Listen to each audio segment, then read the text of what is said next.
қолың қандай ма? Онда сізге қазір ең жақсы жаттығу жоспарын көрсететін боламын.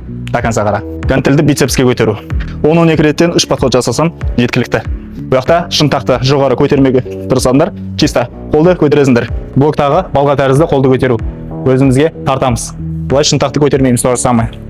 10-12-ден 3 подход жасайсыңдар. Осындай Z-образный штанганы аламыз да, соны бицепске көтереміз. Ең бірінші алдыға көтереміз, сосын қолымыз талған кезде аламыз да артқа көтереміз. 8-ден 2 подход, қол талғап атқан кезде читинг жасаймыз.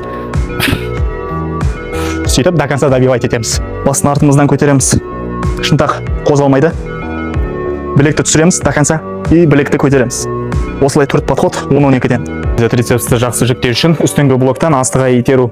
Осылай біз жаттығуды қолға добивать етіп аяқтаймыз. Білектеріңіз иыққа жақын болады максимально, кеудені алдыға шығарасыздар и қолмен білекпен басасыздар. При этом шынтақ вообще қозғалмау керек. Дәл осындай видеолардан қорғалмас үшін маған тіркеліп қойыңыз и видеоны сақтап алып обязательно қайталаңыз.